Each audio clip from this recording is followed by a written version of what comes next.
Hello everyone, welcome to Pharma classes, the video series for the pharmacy students. My name is Vishakha Chauhan. I am working as assistant professor in Smriti College of Pharmaceutical Education, Indore. This is the jurisprudence class, pharmaceutical jurisprudence. We are going to study in this class, and the topic which we are going to study today is Code of Pharmaceutical Ethics. The second point, which is the pharmacist in relation to his trade. Trade से related pharmacist की क्या-क्या जो उनकी जिम्मेदारियां हैं वो हम देख लेते हैं.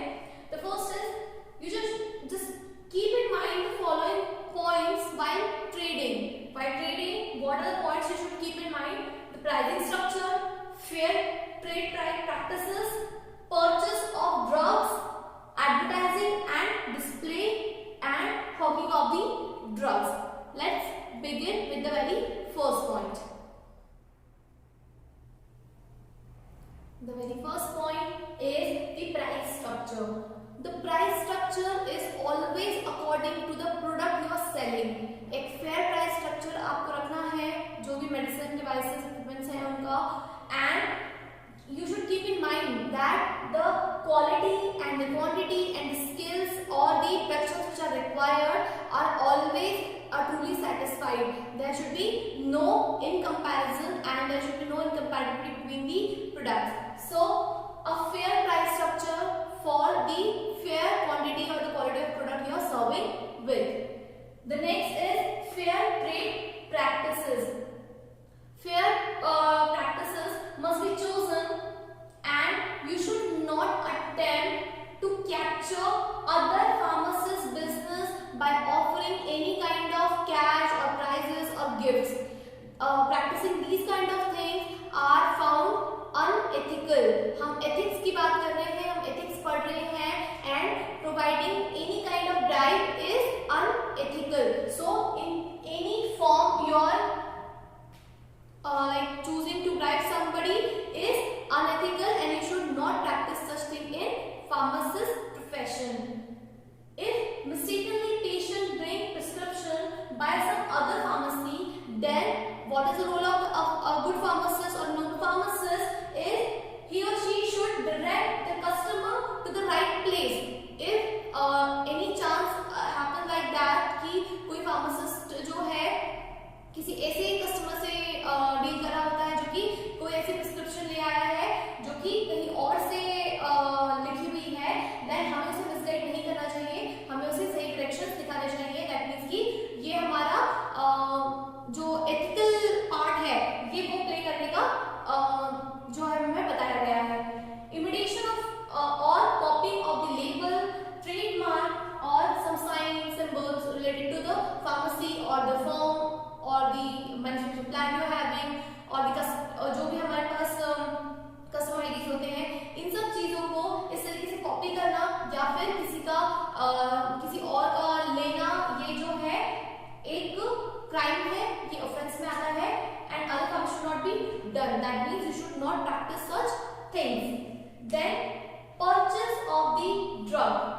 बहुत इंपॉर्टेंट है कि फार्मासिस्ट, चाहे वो हॉस्पिटल फार्मासिस्ट हो, चाहे उसकी डिस्पेंसरी हो, उसका जो सोर्स है जहां से वो ये चीजें परचेस करता है, like medicine, equipments which are related to medication and treatment, उसके लिए ये सारी जो मेडिकेशंस हैं वो सारी चीजें आपके ट्रस्टेबल सोर्स से लाई हुई होना चाहिए.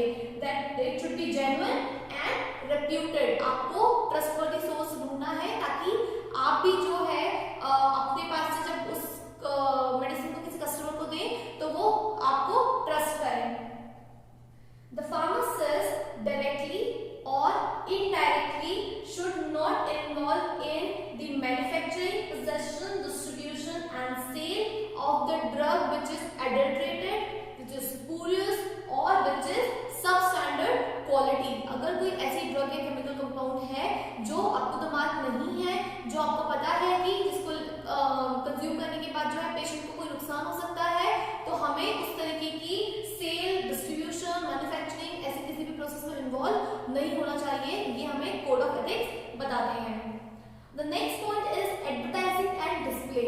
सबसे इंपॉर्टेंट जो चीज अट्रैक्ट करती है कस्टमर को वो होता है कोई भी कोई भी डिस्प्ले, कोई भी ऐसा पैम्फलेट जो आपकी पैम्फलेट होर्डिंग के फॉर्म में आपकी शॉप पर या आप टीवी में देखते हैं या कहीं पर पढ़ते हैं, तो ध्यान रखिएगा कि इन केस ऑफ मेडिकेशन अगर हम उसको इस तरीके से एडवर्टाइज कर रहे हैं तो वो काफी लीगल तरीके से हो, काफी सही तरीके से एडवर्टाइज हो।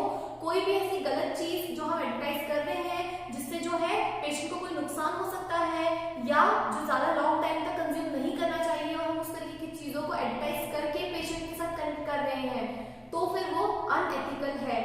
हमें हमेशा ध्यान रखना है कि रूल्स और रेगुलेशंस बनाना, फॉलो करना एक अलग चीज है एंड एथिक्स पे काम करना एक अलग चीज है। सो एडवर्टाइजिंग एंड डिस्प्ले की जो पॉइंट है उसमें सबसे प्रायर रिस्पॉन्सिबिलिटी हमारी ये है कि कोई भी गलत चीजों को हम जो है एडवर्टाइज या डिस्प्ले न करें। द सेल ऑफ मेडिसिन और मेडिकल अप्लायंसेस और display of material in undignified style on the premises is restricted. Rules के अकॉर्डिंग भी आप देखे जाए तो ये रिस्ट्रिक्टेड है एंड एथिकली भी ये रॉन्ग है कि हम कोई ऐसी गलत चीजों को प्रमोट या एडवर्टाइज करें।